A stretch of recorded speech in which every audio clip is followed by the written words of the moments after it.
Painted application ધોરણ 6 થી 12ના વિદ્યાર્થીઓ માટે અપડેટ થઈ ચૂકી છે. આ એપ્લિકેશનમાં શું છે? બધા જ વિષયના વિડીયોઝ છે. ગુજરાતની બેસ્ટ ફેકલ્ટી દ્વારા લાઈવ લેક્ચર્સ છે. આઈએમપી પ્રશ્ન છે, ટેસ્ટ સિરીઝ છે અને ગુજરાતના તમામ વિદ્યાર્થીઓ સાથે તમે તમારી કમ્પેરિઝન કરી શકો છો. ગેમિફિકેશન છે અને બીજું ઘણું બધું. તો તમે એપ્લિકેશન ડાઉનલોડ ન કરી હોય તો ડિસ્ક્રિપ્શનમાં લિંક આપી છે. હમણાં જ પ્લે સ્ટોર ઉપર જાઓ અને એપ્લિકેશન ડાઉનલોડ કરો.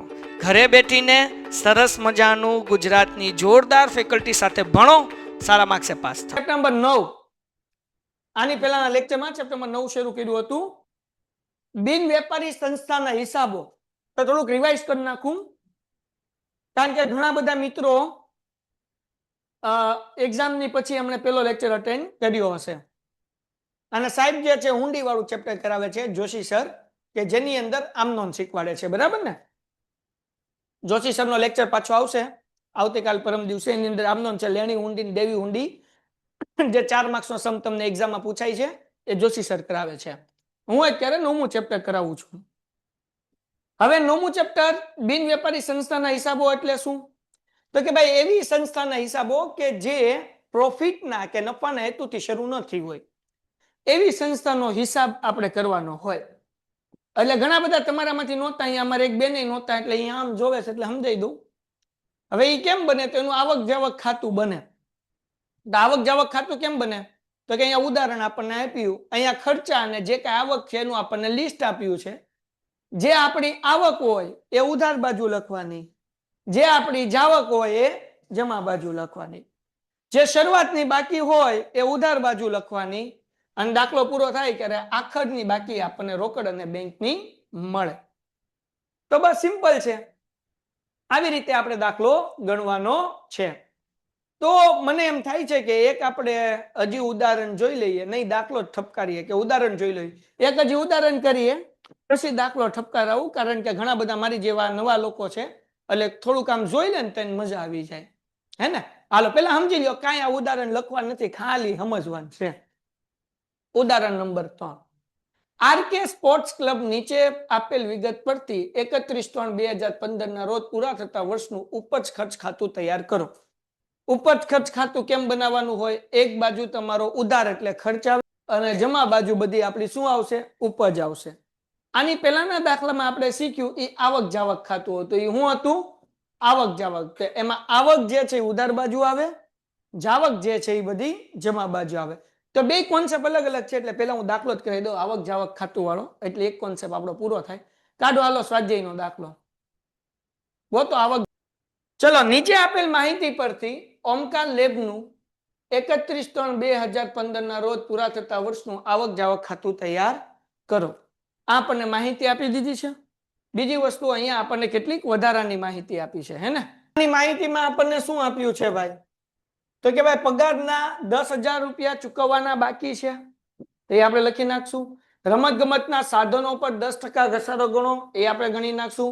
અને લવાજમના 2500 રૂપિયા મળવાના બાકી છે અને 500 રૂપિયા હોલનું ભાડું અગાઉથી ચૂકવેલ છે, તેની બધાની એન્ટ્રી આપણે કરી નાખશું. પણ પહેલા આપણે અહીંયાથી ગોઠવવાનું શરૂ કરીએ. પેલું શું છે ભાઈ? ક્લબ પેવેલિયન માટે દાન 70,000 રૂપિયા. તો આપણી આવક થઈ ને? આવક થઈ તો કઈ બાજુ આવશે? આવક બાજુ. હાલો લખો, ક્લબ પેવેલિયન માટે દાન. ક્લબ પેવેલિયન માટે દાન. અહીંયા છે ને એક લાઈન મૂકી દેજો, એટલે કે 1 ની 2 મૂકી દેજો ઉપર, કે જેથી કરીને બાકી આગળ લાવ્યામાં રોકડ બેંક હોય તો એ આગળ લખવાનું થાય. 70,000 રૂપિયાનું દાન મળ્યું છે ને? હાલો તો અહીંયા ઉપર લખી નાખીએ આવક જાવક ખાતું. ફી 40% મૂડીકૃત 300 રૂપિયા. તો પ્રવેશ ફી જે છે 3,000 રૂપિયા પ્રવેશ ફી છે, એ આપણી શું છે? આવક. એટલે કઈ બાજુ લખવાનું? ઉધાર બાજુ. હાલો લખો ઝડપથી. પ્રવેશ ફી, પ્રવેશ ફીસ 3,000 રૂપિયા. બરાબર? જેટલી આવક છે બધી ઉધાર બાજુ લખશું, જાવક છે જમા બાજુ લખશું. હાલો એના પછી શું છે ભાઈ? સભ્ય પદની ફી 2014-15. હવે આપણે આ અકાઉન્ટ ક્યાંનું કરીએ છીએ? 31/3/15 નું અકાઉન્ટ કરીએ છીએ. કયું કરીએ છીએ?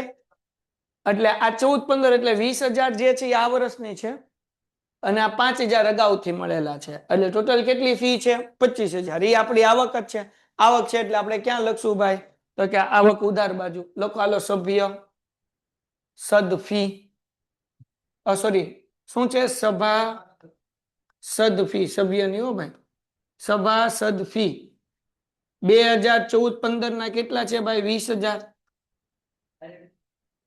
નહીં ડાયરેક્ટ નહીં 2015-16 ના છે 5,000 ટોટલ કેટલા થાય 25,000 આવક બાજુ આવક છે ને ભાષણોની આવક કેટલી છે 3,000 રૂપિયા ભોજન સમારંભનો ખર્ચ એટલે એ કઈ બાજુ આવશે જમા બાજુ તો પેલા ભાષણોની આવક ને બે વસ્તુ એકારે લખી નાખીએ આપણે હાલો ભાષણોની આવક ભાષણની આવક કેટલા રૂપિયા છે 3,000 છે ને ઓકે પછી ભોજન સમારોહનો ખર્ચ એટલે જાવક છે ભોજન સમારંભ ખર્ચ કેટલા રૂપિયા છે 4,000 હાલો એના પછી હું છે બોલતા જ જાઓ એટલે મારે પેજ વાળા ઘડિયા ફેરવું નહીં હાલો બોલતા જાજો જવાબ એના પછી હું છે ભાઈ ભોજન સમારોહ ક્લબ પેવેલિયન બાંધકામનો ખર્ચ ખર્ચ એટલે આપણી શું થાય જાવક જાવક એટલે કઈ બાજુ આવશે આ બાજુ શું છે ભાઈ પેવેલિયન ક્લબ છે ક્લબ ક્લબ નો હોય ક્લબ પેવેલિયન બંધારણ ખર્ચ છે ને બાંધકામ બંધારણ ની કા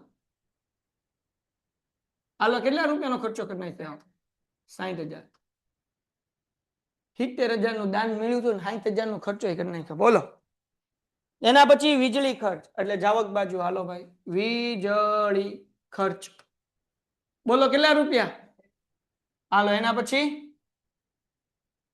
ફર્નિચર ની ખરીદી એટલે પૈસા જાહે ને એટલે ઈ જાવક બાજુ ફર્નિચર ની ખરીદી કેટલા રૂપિયા છે ફર્નિચર ની ખરીદી ના 5,000 હાલો એના પછી આજીવન સભાસદ ફી તો આવક થઈ ને આવક એટલે કઈ બાજુ આવે ઉધાર બાજુ આજીવન સભા સદ ફીસ કેટલા રૂપિયા છે 4,000 હાલો પછી જૂના તો જૂના ફર્નિચર નું વેચાણ કર્યું તો પૈસા આવે એટલે આવક બાજુ જૂના ફર્નિચર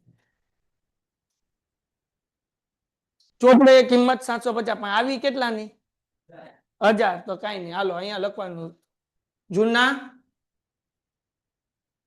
ફર્નિચરનું વેચાણ કેટલા રૂપિયાનું છે 1,000 હવે ચોપડે કિંમત હતી 750 750 હતું ને 1,000 આવ્યો એટલે 250 નો ફાયદો થયો પણ એવું કઈ અહીંયા જોવા નહીં 1,000 આવ્યા એટલે 1,000 ઠપકાર દેવાના વાર્તા થઈ ગઈ પૂરી હાલો એના પછી શું છે લોકર સિલક તો શરૂઆતની કે એમાં તારીખ આપી છે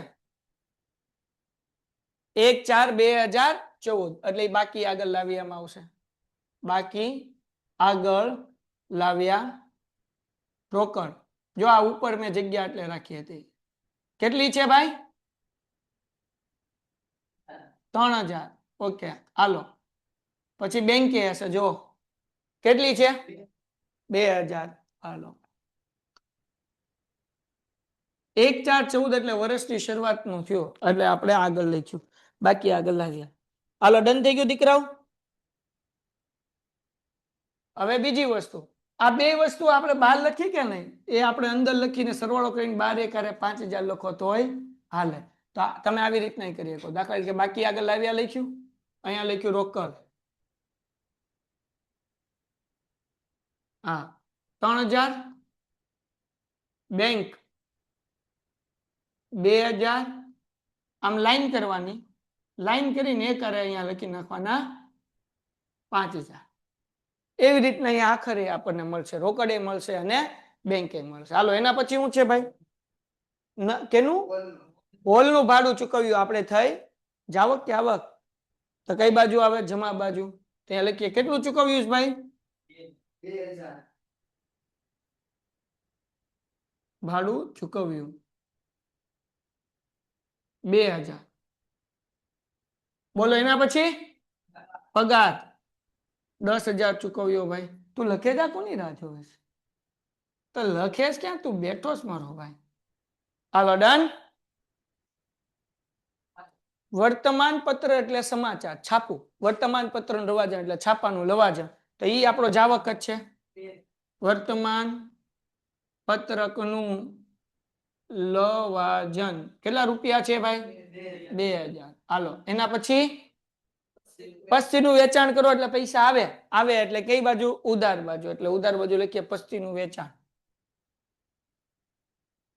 પસ્તીનું વેચાણ કેટલા રૂપિયા આવ્યા ભાઈ? 500. હાલો એના પછી ભાઈ સખાવત. સખાવત કેટલા રૂપિયા છે? સખાવત એટલે આપણને દાન મળ્યું એક પ્રકારનું. આપણી આવક થાય એટલે આવશે ઉધાર બાજુ. આવક બાજુ સખાવત 8000 રૂપિયા. હાલો એના પછી ભોજન સમારોહનો. હવે આપણે ભોજન સમારોહ કર્યું છે એમાં લોકોએ ફાળો આપ્યો એટલે આપણી આવક થઈ. આ દેવાનું ન હોય, આ બધું લેવાનું કારણ કે આપણી તો સંસ્થા છે. એટલે આ સખાવત છે ઈ લેવાની, ભોજન સમારોહ એ બધી આવક જ કહેવાય. તો અહીંયા લખીએ ભોજન સમારોહનો ફાળો કેટલાનો છે ભાઈ? ભોજન સમારોહનો ફાળો. હાલો સમજી ગયા ને તમે? હાલો કેટલા રૂપિયા છે? એના પછી રાષ્ટ્રીય બચત પત્ર ખરીદી એટલે પૈસા જાહેર. જાવ બાજુ રાષ્ટ્રીય બચત પત્રની ખરીદી કેટલા રૂપિયાની ખરીદી કરી? ઓહો. હા હે જાવક તો જો. હાલો આગળ રમત ગમતના સાધનોની ખરીદી. તો રોકડ જાય એટલે સોરી રમત ગમતના ખરીદી કરો એટલે પૈસા જાય એટલે જમા બાજુ. હા રમત ગમત ના સાધનોની ખરીદી કરી છે તમે. હાલો આગળ રોકડ સિલક 31,3 એટલે એ બાકી આગળ લઈ ગયા આપણને મળ્યું. શું મળ્યું? અહીંયા હું નીચે લખું છું બાકી આગળ લઈ ગયા. રોકડ કેટલા રૂપિયાની કીધી બકાવ? ઓએ એટલા રૂપિયા વધ્યા એમ. હાલો પછી પૂરું. રૂપિયા ચૂકવવાના બાકી છે. ચુબા મુદ્દે મૂડી દેવા બાજુ આવે. તો અહીંયા તો આપણે આવક જાવક ખાતું જ બનાવીએ છીએ. કાંઈ આપણે પાકું સરવૈયું બનાવતા નથી. રમત ગમતના સાધનો પર 10% ઘસારો ગણો. એ તો મિલકતમાંથી ઘસારો ગણવાનો હોય એટલે એ નફા નુકસાન ખાતાની અંદર એન્ટ્રી આવે. બીજી એન્ટ્રી એક આપણે વાર્ષિક હિસાબ શીખી ગયા ને. પાકા સેવામાં મિલકતમાંથી શું થાય? ઘસારો માઇનસ થાય. એટલે આમાં એનું કઈ નહીં આવે. લવાજમ 2500 રૂપિયા મળવાના બાકી છે એટલે લેવાના એટલે એન્ટ્રી ક્યાં આવે? મિલકત લેણામાં. એની એન્ટ્રી નહીં થાય. અને 500 રૂપિયા હોલનું ભાડું અગાઉથી ચૂકવેલ છે. તો આ હોલનું ભાડું ચૂકવેલ છે અગાઉથી તો અચૂ મિલ્લે એટલે એ ક્યાં આવશે? મિલકત લેણા બાજુ. તો જ્યારે તમે વાર્ષિક હિસાબ તૈયાર કરતા હો અને એની અંદર પાકું સરવૈયું બનાવતા હો તો આ વધારાની માહિતીની એન્ટ્રી આવે. અત્યારે કોઈ વધારાની માહિતીની એન્ટ્રી આવશે નહીં. આ આવક જાવક ખાતું જે ફદ્યા આવ્યા એ લખવાના, જે ફદ્યા ગયા એ લખવાના, જે લેવાના બાકી છે જે મળવાના બાકી છે ઘસારો ને એવું કાંઈ લખવાનું નહીં. ફદ્યા આવે ને ફદ્યા જાય એ જ લખવાનું. વાર્તા થઈ ગઈ પૂરી. તો હવે આપણે અહીંયા ઠપકારી દઈએ ટોટલ 1,24,500. આ સેમ અમાઉન્ટ અહીંયા લખો 1,24,500. આ રોકડ છે 1000 એમને. હવે આમાંથી 1,24,500 માંથી બધું માઇનસ કરવા મળો એટલે આપણને બેંક મળી જશે ખાલી 500 રૂપિયા. કરો તો ભાઈ 1,24,500 માંથી માઇનસ 4,000, 60,000, 1,500, 2,000, 10,000, 20,000, 2,000, 15,000 અને છે કોમેન્ટમાં કહો એકમ લવાજમ એટલે શું? લવાજમ એટલે પ્રગતિ. લવાજમ એટલે શું થાય કે દર વર્ષે જે આપણે પૈસા ચૂકવવાનો હોય ને લવાજમ કહેવાય એમ. દાખલા તરીકે તે છાપું બંધાયું તો દર વર્ષે છાપાના તારે 2,200 કે 2,000 રૂપિયા દેવાના થાય તો એનું વાર્ષિક લવાજમ કહેવાય.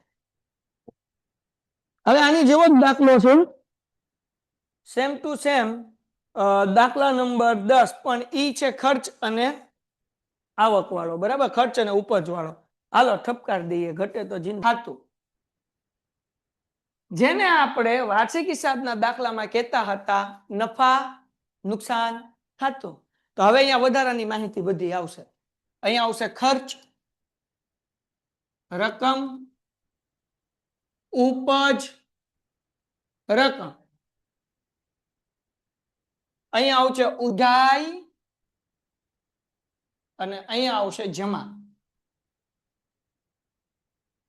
હાલો બકુડાઓ, થઈ ગયું બધાને દોરાઈ ગયું? કોમેન્ટમાં જવાબ આપો. જવાબ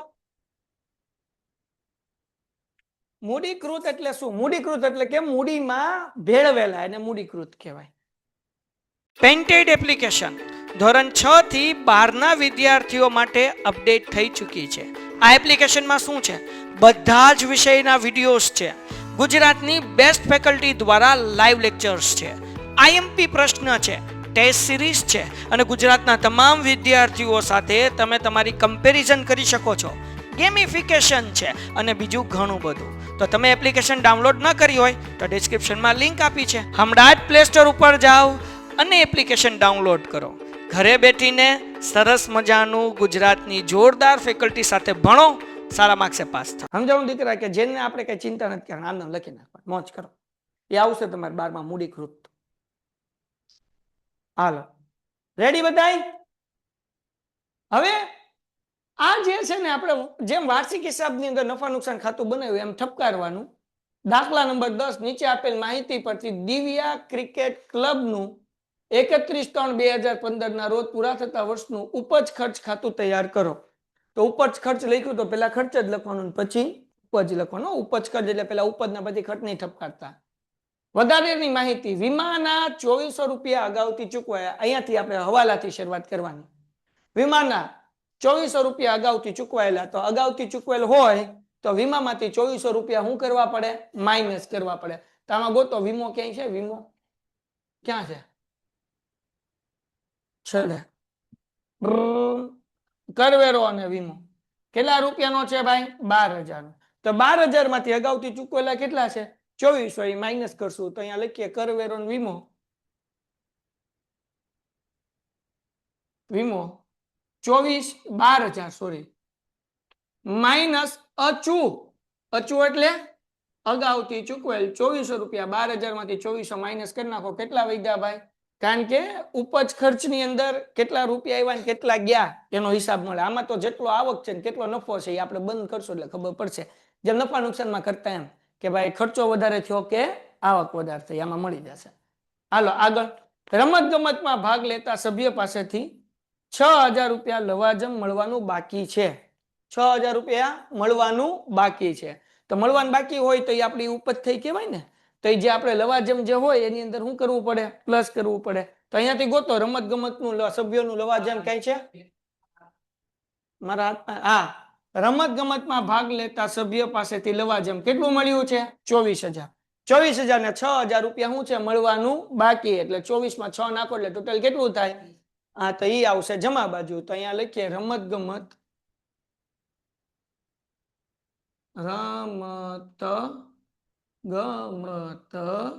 સભ્યનું લવાજમ 24,000 હતું ને,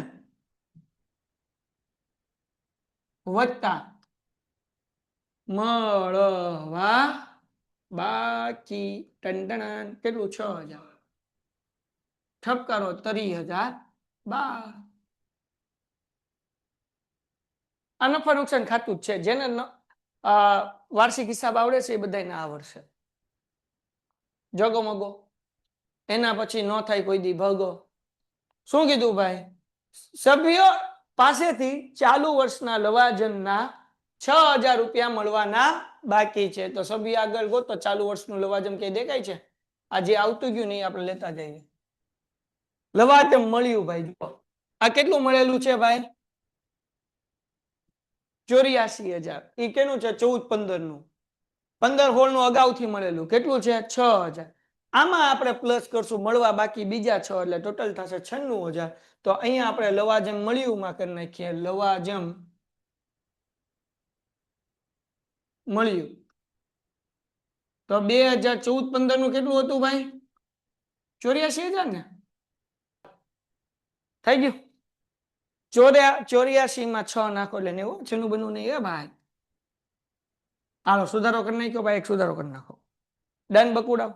ચાલુ વર્ષનું જ ગણવાનું છે. આની એન્ટ્રી ક્યાંક આવશે તો ખરા જ તેઓ આ 6000 ની, પણ આપણે જોઈએ આગળ ક્યાં આવે. રમત ગમતના સાધનો ઉપર 10% લેખે ઘસારો ગણવાનો છે. તો રમત ગમતના સાધનો ગોતો ક્યાં છે? 1,08,000 ના. વાહ. પણ આ સાધનોની ખરીદી કરી છે. ક્યારે ખરીદી કરી છે? 1/10/2014. ઓકે, બીજા કઈ સાધનો પડ્યા છે આના સિવાય? તો ઘસારો ગણવાની ખબર પડી એકારે. જોઈ લો ક્યાંય બીજે નથી ને? ઓકે, તો ઘસારો અહીંયા જ ગણાવી દઉં. હે ભાઈ, આ રમત ગમતના સાધનોની ખરીદી કેટલાની છે? 1,08,000 ની. કેટલા ટકા ઘસારો ગણવાનો કીધો છે? તો આને ગુણ્યા કરીએ 10%. પણ આ ખરીદ્યા ક્યારે જુઓ 1/10 એટલે ઘસારો 6 મહિનાનો જ ગણવાનો. કેમ? 10મો મહિનો, 11, 12, પહેલો, બીજો, ત્રીજો. તો હવે એને ગુણ્યા 6/12 કરો. હાલો 5400 રૂપિયા આવે છે. 10,800 ના 10% એટલે 10,800 ને એના અડધા કરો એટલે 5400. સીધો હિસાબ છે. તો 5400 આપણો ખર્ચ છે. એટલે ક્યાં આવશે ભાઈ? અહીંયા ખર્ચમાં. તો રમત ગમતના સાધનોનો ઘસારો 54. લવાજમનો વહીવટ કરી નાખ્યો. ક્રિકેટ કોચનું મહેનતાણું. મહેનતાણું એટલે ક્રિકેટ કોચને આપણે પૈસા આપ્યા. આપણે આવક થઈ કે ખર્ચો થયો? ખર્ચ. એટલે ક્યાં આવશે? ઉધાર બાજુ. તો અહીંયા લખી નાખીએ ક્રિકેટ કોચનું મહેનતાણું. કેટલા રૂપિયા છે? 36,000 રૂપિયા. વાહ. એના પછી હું છે ભાઈ? ગ્રાઉન્ડ મેન નો પગાર. આ જોન પગાર તો હતો જ ને. હાલો વાંધો નહીં, ભલે અલગ અલગ લખ્યું નકર આ ગ્રાઉન્ડ મેન નો પગારમાં છે ને એ નાખી દેવાય. ગ્રાઉન્ડ મેન નો પગાર અત્યારે આમ નામ લખી નાખું છું, પણ તમે ગ્રાઉન્ડ મેન નો પગાર અંદર 15,000 ચૂકવો, બાકી 3,000 સરવાળો કરીને 18 જવા દો તોય વાંધો નથી. બે અલગ અલગ લખશો તોય હાલશે. એના પછી ગ્રાઉન્ડ મેન ના પગાર પછી શું થયું ભાઈ? ટોમ આવી ગયું. રમત ગમતના સાધનો આવી ગયું. પ્રવેશ ફી એમનેમ લખી નાખો ભાઈ 36,000 રૂપિયા. તો એ આપણી ઉપજમાં આવશે. પ્રવેશ ફી 36,000 જ હતા ને. પછી હવે રમત ગમતમાં ભાગ લેતા સભ્યો પાસેથી મળેલ લવાજમ તો આવી ગયું ને. પછી વિકેટ તૈયાર કરવાનો ખર્ચ 18,000 રૂપિયા. સ્પીચ બનાવવાનો ખર્ચ ભાઈ. વિકેટ તૈયાર કરવાનો ખર્ચ 18,000 રૂપિયાની વિકેટ થઈ ને. હાલો આવી ગયું ભાઈ. આ ટીક કરતા જ જઈએ. પછી ટુર્નામેન્ટ ઇનામ વિતરણનો ખર્ચ. ઇનામ વિતરણનો ખર્ચ કેટલો થયો? 54,000. લખો ભાઈ. તો અહીંયા લખીએ ટુર્નામેન્ટ ઇનામ વિતરણ ખર્ચ કેટલા રૂપિયાનો? 54,000 રૂપિયાના ઇનામ આપ્યા આપણે. મેન ઓફ ધ મેચ ને, મેન ઓફ ધ સિરીઝ ને, બોલર ને. કવિ સંમેલનની આવક. બાપુ કવિ સંમેલન કર્યું આપણે, તેની આવક થઈ. આવક થઈ એટલે ક્યાં આવશે? લખો હાલો ઝડપથી. પછી હારવાર આઈ લખી નાખો. સ્મૃતિ અંકનો છાપકામનો ખર્ચ. હાલો સ્મૃતિ અંકનો છાપકામનો ખર્ચ એ કેટલો? 24,000 છે ને. ઓકે. કવિ સંમેલનની આવક 75,000 રૂપિયા આવક થઈ ગઈ ભાઈ. હાલો પછી શું છે ભાઈ? હું ટુર્નામેન્ટમાં મળેલ ફી એ આવકમાં કેટલી છે ભાઈ? વાહ, એ આવક છે કા? ટુર્નામેન્ટમાં મળેલ ફી 1,35,000. હાલો મેદાનમાં ખર્ચ. કેવો ખર્ચ? માવજત. ઓકે, એટલે રિપેરિંગ બીપેરિંગ બધું. મેદાન માવજત ખર્ચ કેટલા રૂપિયાનો કર્યો ભાઈ? 27,000 રિપેરિંગ કરાયું મેદાનમાં જુઓ આપણી હાટું ક્રિકેટરમાં હાટું. પછી મળેલી દાન દાન દાન મને દાદ સમજાણું કેટલા રૂપિયાનું દાન મળ્યું? આ બાપુ ટગમગ દાન હારા મળે છે. હાલ એના પછી એમાં કમાવાનું આમાંથી જ હોય ભાઈ, દાન માંથી ને એમાંથી. પછી ટૂંકમાં સેક્રેટરીને વેતન આપ્યું 36,000 રૂપિયા. એટલું બધું થોડું કઈ કરાય? એક મેં એવો સેક્રેટરી ઓલો ભીડે હતો ને, બરાબર વેતન કેટલું 36,000 રૂપિયા છે ને. હાલો મેં કીધું આ ઉપર નીચે કરીને જોઈ લેવું સારું રહ્યો. સ્મૃતિ અંકનું વેચાણ કેટલાનું વેચાણ થયું? 72,000 નું. હાલો ટુર્નામેન્ટની એન્ટ્રી નહીં આવે હમણાં સમજાવું. હાલો આગળ એના પછી શું છે? ટુર્નામેન્ટમાં મળેલ દાની નહીં આવે, ફંડનું રોકાણ નહીં આવે, કવિ સંમેલનનો ખર્ચ આવશે. એ કેટલો થયો? 42. કવિ સંમેલન નો ખર્ચ 42,000 રૂપિયાનો ખર્ચો કર્યો એમ કવિઓ પાછળ. 75,000 દાનમાં. કયા દાન છે આ? હાલો સ્ટેશનરી ખર્ચ, મરામત ખર્ચ અને મળેલ વ્યાજ. પેલા સ્ટેશનરી ખર્ચ અને મરામત ખર્ચ લખી નાખીએ. સ્ટેશનરી ખર્ચ કેટલાનો છે? પછી એના પછી શું છે? મરામત ખર્ચ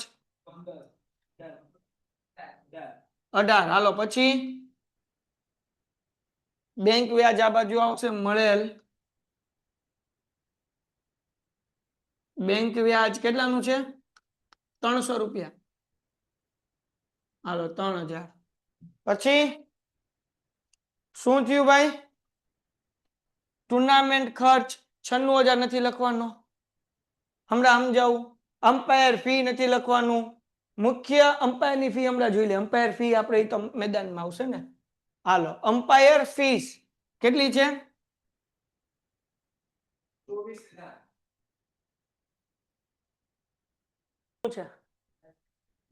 વ્યાજ વ્યાજ છે, ભૂલમાં લખાઈ ગયું ભાઈ. હાલો પછી મુખ્ય, અચ્છા મુખ્ય ક્લબ સાથે જોડાણ ફી તો આપણે લેવાની કે દેવાની? આ દેવાની હશે મુખ્ય ક્લબ. હા હાલો મુખ્ય ક્લબ સાથે જોડાણ ફીસ કેટલી છે? 12,000. હાલો ડન થઈ ગયું. એના પછી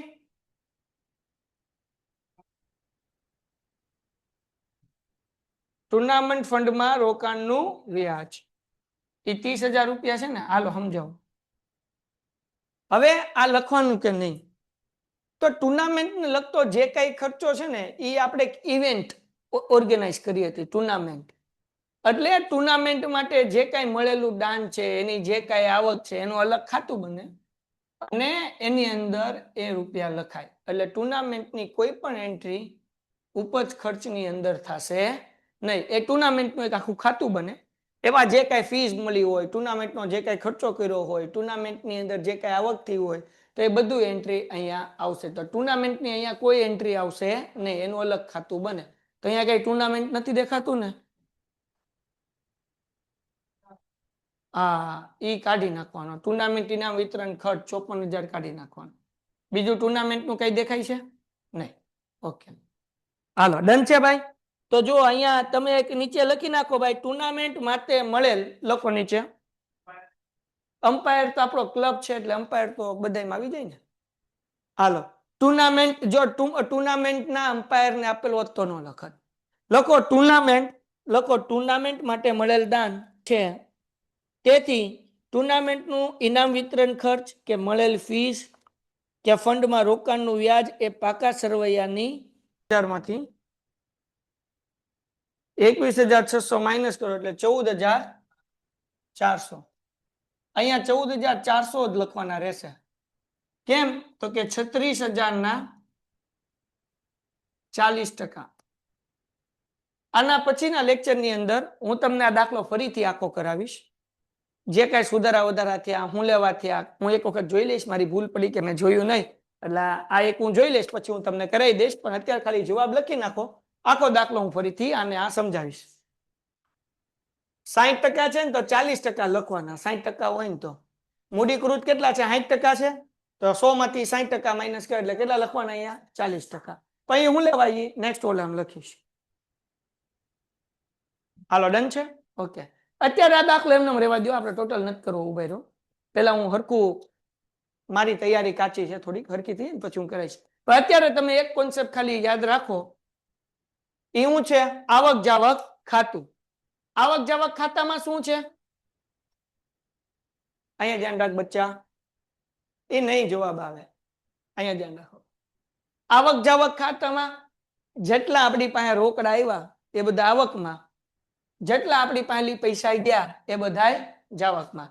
બીજી કોઈ એન્ટ્રી આવે નહીં. તો આવક જાવક ખાતું ખાલી તમે અત્યારે એક તૈયાર કરો. આની જેવું કયા બે દાખલા છે? એક ઉદાહરણ 2 છે અને એક દાખલા નંબર 9. પેન્ટેડ એપ્લિકેશન ધોરણ 6 થી 12 ના વિદ્યાર્થીઓ માટે અપડેટ થઈ ચૂકી છે. આ એપ્લિકેશનમાં શું છે? બધા જ વિષયના વિડીયોઝ છે. ગુજરાતની બેસ્ટ ફેકલ્ટી દ્વારા લાઈવ લેક્ચર્સ છે. આઈએમપી પ્રશ્ન છે, ટેસ્ટ સિરીઝ છે અને ગુજરાતના તમામ વિદ્યાર્થીઓ સાથે તમે તમારી કમ્પેરિઝન કરી શકો છો. ગેમિફિકેશન છે અને બીજું ઘણું બધું. તો તમે એપ્લિકેશન ડાઉનલોડ ન કરી હોય તો ડિસ્ક્રિપ્શનમાં લિંક આપી છે. હમણાં જ પ્લે સ્ટોર ઉપર જાઓ અને એપ્લિકેશન ડાઉનલોડ કરો. ઘરે બેઠીને સરસ મજાનું ગુજરાતની જોરદાર ફેકલ્ટી સાથે ભણો, સારા માર્ક્સે પાસ થાઓ.